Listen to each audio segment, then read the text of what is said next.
When people meet for the first time, a question that is often asked is, so, what do you do? What this translates to is, what do you do for your job? How do you spend your time to make money?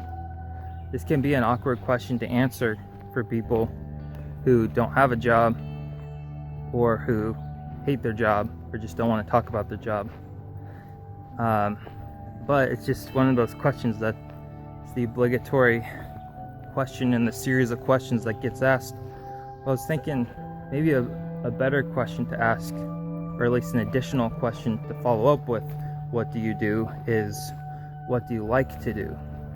Because what a person likes to do is what they choose to do. What do you do in your free time? Not what are you forced to do to earn an income. And this can tell you a lot about a person's hobbies and more about their personality, perhaps, if their job doesn't reflect that. Never believed in magic, but now I do. Because of words. Words are spells that we cast on people. You might not think that spells are real, but you can change the brain chemistry of a person just based off of what you say. You can say a command and a person's body will do the thing that you told it to. Or you can make someone like you or dislike you just based off of the words that come out of your mouth. So in that sense, words are magic, and they bond people together, or they can cause destruction. The word but, B-U-T, is powerful. In a sense, it erases whatever came before it. For instance, if you say, you're annoying, but I love you, there's a whole new weight to what comes after but. Or if you just flip it around and say, I love you, but you're annoying, there's more weight to the negative part of it. Whatever comes after but, we tend to focus on more, it seems. Or it feels like but erases the significance of what preceded the word but. So I've been trying to be more careful about how I use my buts and pay attention to the order in which I say things.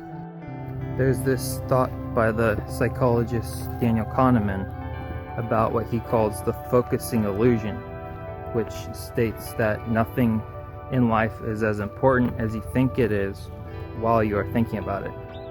So in other words, the thing that you want won't feel as good or important once you get it. In other words, chasing after cheap thrills leads to emptiness. Or, in other words, the desire of the flesh can never be satisfied. So, it seems that happiness is overrated. You get a little spike of dopamine when you're motivated to achieve a goal. And once you achieve a goal, you get a little hit of endorphins, and then your baseline happiness returns. You're back to ground zero. So it's best to focus on meaningful things. Maybe it won't make you happy, but it's better to have meaning. As I'm walking with this phone, I was thinking about the apps that I have downloaded on it. And the idea of apps and computers, how that seems like it's this fairly recent thing, but really, apps have been around since the beginning of time, because your brain is like a computer and your mind is the operating system, and the apps are the patterns of behavior and beliefs and ideas and things that you learn that get downloaded into your brain and changes how you function. Just how apps change how your phone or computer functions. And it's kind of like the whole thing about memes. Well, one thing, internet memes, the funny little GIFs and things that get shared constantly really fast they spread, but more accurately, memes as in the term that's analogous to genes, these self-replicating concepts where, well, genes are physical, memes are like self-replicating ideas and patterns of behavior that are like the apps that get downloaded onto your brain, and they get shared vertically from parent to child, but also horizontally outwards. And it's not necessarily the best apps or the best memes that get shared, it's the most shareable, and oftentimes the most shareable memes do help you survive, and that's why they get shared. But sometimes things that help you survive in the short term might be more destructive long term. But just talking, it feels like these things that I'm saying right now, like even the concept of memes is a meme that's been downloaded into my mind from Richard Dawkins' 1976 book, The Selfish Gene, where I first learned about that whole concept, the idea that culture gets passed around and self-replicates and wants to be shared. Well, it doesn't actually want to be shared as if it's intelligent or self-aware, but that's what it's like, though. It's like all of us are like little computers, and we're in this giant neural network. We're all connected in a way. Just me talking right now is influencing the mind of whoever is listening on the other end, and it feels like my body's just this machine, and there's all these little memes inside of my head moving me around, making me say things. That's one feeling. Of course, I feel like I'm in control. I feel like I'm saying what I'm saying, but at the same time, there's always this other little voice that feels like it's just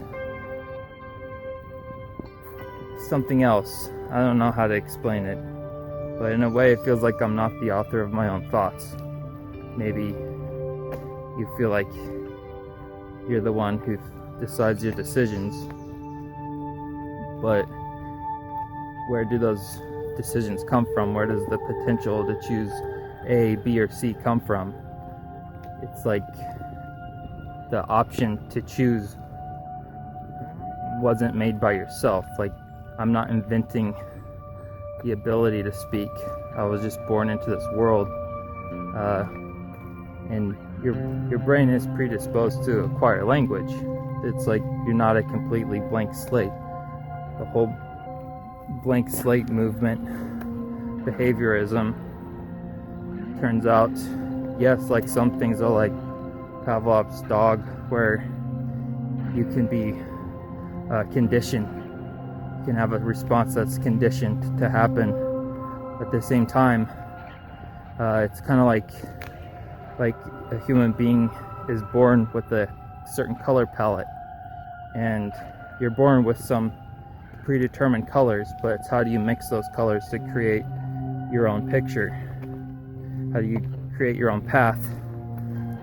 So I guess what I'm saying is I kind of simultaneously believe in free will and determinism at the same time, which feels like a paradox.